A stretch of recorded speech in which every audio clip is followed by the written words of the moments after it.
You are not imagining it. More people in their 20s, 30s, and early 40s are landing in emergency rooms with chest pain, blocked arteries, and heart damage that used to be associated with much older adults. Some never saw it coming because they did not fit the picture they had in their minds. They were busy, working, sleeping too little, eating on the run, pushing through stress, and telling themselves they were too young for heart trouble. Maybe that sounds familiar. Maybe you have felt your heart race after a bad night of sleep, noticed your blood pressure creeping up, or brushed off exhaustion as normal. That is exactly why this matters. A heart attack does not always begin with a dramatic collapse. Sometimes it begins years earlier with silent changes in blood vessels, blood sugar, inflammation, and daily habits that seem harmless until they are not. And one of the biggest triggers is something most young adults do every single day without realizing what it does to their heart. Stay with me until reason 4, because once you understand that link, the whole pattern starts to make sense. Before we go further, subscribe to the channel and join Dr. Steve Collins here, because this video could help you notice the warning signs long before your body is forced to scream for help. What you are about to hear is not about panic. It is about pattern recognition. We are going to break down why heart attacks are showing up earlier, what is changing inside the body long before a crisis happens, and which everyday habits quietly raise risk even in people who look healthy from the outside. We will also come back to the specific hidden trigger I teased at the start, because it is one of the most overlooked pieces of the whole story. The goal here is simple: help you understand what matters, what to watch, and what small changes can protect you sooner rather than later. Reason 1: metabolic overload. One major reason heart attacks are appearing in younger adults is metabolic overload. That sounds technical, but it simply means the body is being hit from multiple directions at once. Too much processed food, too little movement, poor sleep, chronic stress, and frequent blood sugar spikes. Blood sugar is the amount of sugar circulating in your blood after you eat. When it rises sharply again and again, the body has to release more insulin, a hormone that helps move sugar into cells. Over time, cells stop responding as well. That is called insulin resistance, and it can quietly damage blood vessels for years. In real life, this does not always look dramatic. It can look like feeling tired after meals, gaining weight mostly around the waist, craving something sweet late at night, or needing more caffeine just to function. Many people think this is just part of getting older or being busy, but here is the part that surprises most people. These changes can start in the teens and 20s, long before anyone talks about heart disease. When insulin resistance grows, it pushes up inflammation, triglycerides, and blood pressure. Triglycerides are a type of fat in the blood. High levels make it easier for plaque to form. Plaque is the sticky buildup of fat, cholesterol, and inflammatory cells that narrows arteries over time. Most people miss this because you can still look thin, go to work, and seem fine while these changes build in the background. Ignore it for years, and the heart is forced to live in a more hostile environment every day. Think about the last time you ate something quick, sat for hours, slept badly, and did it all again the next day. That pattern matters more than most people realize. Reason 2: ultra-processed food and hidden inflammation. Young adults are not just eating more calories. Many are eating more ultra-processed food. These are foods that are heavily manufactured, engineered to taste irresistible, and often packed with refined starches, added sugars, unhealthy fats, and sodium. Sodium is the mineral in salt that helps control fluid balance, but too much of it can raise blood pressure. The problem is not one fast meal once in a while. The problem is when breakfast, lunch, snacks, and even late-night food all come from wrappers, takeout containers, or drive-through windows. And this next one, I want you to pay very close attention to. Ultra-processed meals can create repeated inflammatory stress. Inflammation is the body's defense response, but when it stays switched on at a low level for years, it can irritate artery walls and make plaque less stable. That makes arteries more vulnerable. It also affects cholesterol patterns in ways many people never feel directly. Here is how it looks in everyday life. A young professional skips breakfast, grabs a sweet coffee drink, eats fast food between meetings, then crashes at night and orders delivery. Nothing feels extreme. It feels normal. That is exactly the danger. People miss the connection because the consequences do not show up instantly. There is no alarm after 1 week, no red light after 1 month. But after enough repetition, the heart and blood vessels pay the price.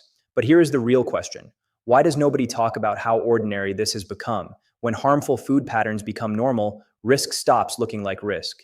It just looks like modern life. Reason 3: sitting for most of the day. Another reason is prolonged sitting. Many younger people do not work physically demanding jobs anymore. They commute seated, work seated, eat seated, relax seated, and recover from stress by scrolling while seated. Exercise helps, but a single workout does not completely erase the effect of spending most of the day still. When muscles stay inactive for long stretches, the body burns less glucose and fat efficiently. Blood flow also slows down. That combination can worsen insulin resistance, increase blood pressure, and reduce the flexibility of blood vessels. What I am about to tell you about this connection changes everything. You can be someone who goes to the gym 3 times a week and still spend the rest of your life in a state your heart does not like. In real life, this looks like stiff hips, low energy in the afternoon, puffy legs after long sitting, or feeling strangely winded when you climb stairs, even though you think you are reasonably fit. Many people blame aging, stress, or being out of shape for a few weeks. They do not realize that constant inactivity changes the body's chemistry in a cumulative way. If that pattern continues, arteries become less resilient. The heart has to work harder. Blood sugar control worsens. Weight often increases gradually. And because it happens so slowly, people rarely connect the dots. Let that sink in for a second. The issue is not only exercise, it is how often your body gets reminded to move. Before I continue, I want to ask you something. Have you ever felt your heart pound after climbing stairs? Or noticed how drained you feel after sitting all day? Drop a yes or a no in the comments right now. It takes 2 seconds, and it genuinely helps me understand what content to make for you next. Reason 4. Sleep loss and circadian disruption. This is the one most people completely overlook. Sleep is not just rest. Sleep is cardiovascular repair time. It is when the nervous system settles, blood pressure comes down, blood vessels recover, and hormones reset. Circadian rhythm is your internal body clock that controls when you feel alert and when you feel sleepy.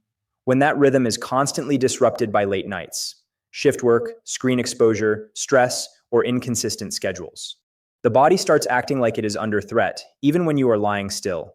In plain terms, poor sleep raises stress hormones, worsens blood sugar control, increases appetite, and keeps blood pressure from dipping the way it should overnight. Over time, that can accelerate plaque formation and make existing plaque more unstable. This is why someone can look young and outwardly healthy, but still be building serious risk beneath the surface. Picture a person who goes to bed at 1 in the morning, wakes up early, lives on coffee, and tells themselves they will catch up on the weekend. That cycle is extremely common. It feels productive, it feels necessary. But here's the part many people never hear. Irregular sleep can strain the heart, even if your diet is decent and your weight looks normal. Why is this so easy to miss? Because fatigue is everywhere. People wear it like a badge of honor. They say, "I'm just busy." They normalize headaches, irritability, cravings, and racing thoughts. But those are not random. They can be signs the body is staying in survival mode too often. Keep ignoring that, and long-term risk starts stacking quietly year after year. Reason 5. Chronic stress, stimulants, and a nervous system that never turns off. Young adults today are often exposed to relentless mental stress. Financial pressure, constant notifications, long work hours, social comparison, uncertainty about the future. Stress itself is not always harmful in short bursts. The problem is chronic activation. That means the body keeps releasing adrenaline and cortisol, the hormones that prepare you for danger, even when no physical threat is present. Heart rate stays higher, blood pressure rises, inflammation increases, sleep gets worse, and the urge to self-medicate with energy drinks, nicotine, alcohol, or overeating often goes up too. Stay with me, because the connection I am going to explain in a moment is something many people completely underestimate. Stimulants are substances that make the nervous system more active. Caffeine in moderate amounts is tolerated by many people, but when sleep is poor and stress is already high, loading the body with more stimulants can push the system further out of balance. Add nicotine from smoking or vaping, and the picture gets worse. Nicotine can tighten blood vessels, raise blood pressure, and increase strain on the heart. Imagine the pattern. Someone sleeps 5 hours, drinks multiple high-caffeine beverages, works under pressure, vapes to cope, skips real meals, and repeats that cycle daily. Most of those choices feel temporary and manageable. But together, they can create a heart risk pattern that is anything but temporary. But here is the deeper issue. The body does not separate emotional stress from physical stress as neatly as we do. It responds biologically, and if that response never fully shuts off, the damage accumulates.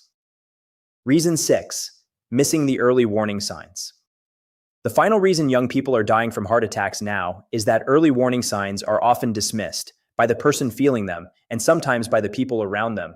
Many younger adults expect a heart attack to look like a movie scene, crushing chest pain, collapse, instant catastrophe. Sometimes it does, but not always.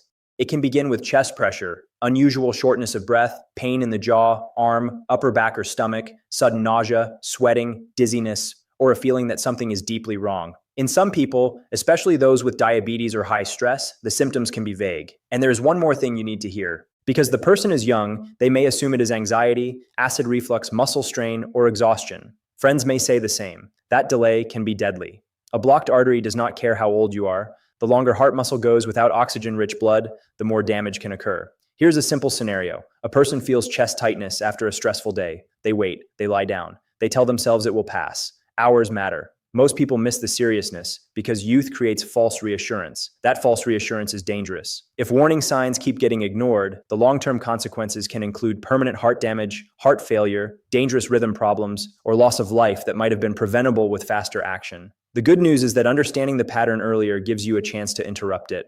Reason 7. Risk factors are arriving earlier than people think.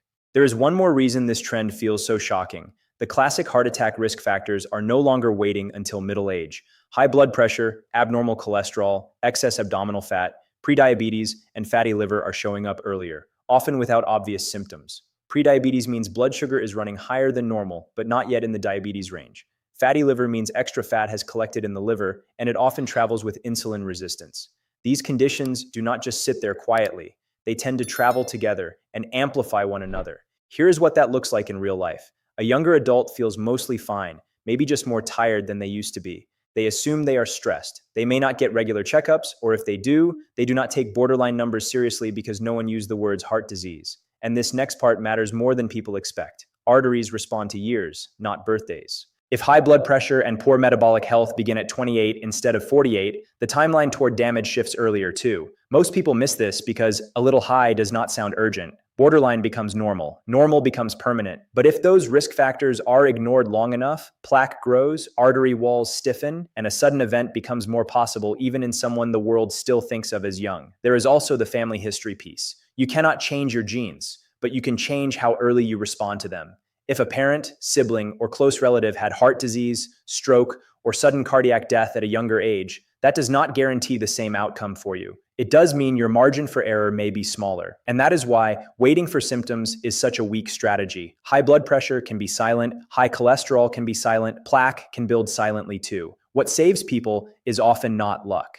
It is catching risk early enough to reduce it. The earlier the trend begins, the more valuable small preventive steps become, especially when you think you still have plenty of time. That mindset alone can change the direction of your future heart health. Now we can close the loop from the beginning. The hidden trigger I told you not to miss was sleep loss and circadian disruption. And it matters because it quietly multiplies almost every other risk on this list. Sleep debt makes blood sugar harder to control. It raises stress hormones. It drives cravings for ultra-processed food. It lowers the odds that you will move enough during the day. It can even make blood pressure stay elevated when your body should be recovering. In other words, one overlooked habit can magnify 5 others. That is the aha moment. Young people are not having heart attacks because age suddenly stopped mattering. They are having them earlier because modern life can stack multiple heart stressors at the same time for years, without looking dramatic on the surface. Once you see that pattern, the story stops being random. It becomes understandable. And when something is understandable, it becomes changeable. If there is one takeaway I want you to remember, it is this. Heart risk is not just about being old. It is about what your body is experiencing every day, even when you still feel young. The most useful action you can take today is simple. Pick one protective habit and start before this video ends. Go for a 10-minute walk after your next meal. Set a real bedtime tonight. Check your blood pressure this week. Choose one move that tells your heart you are on its side.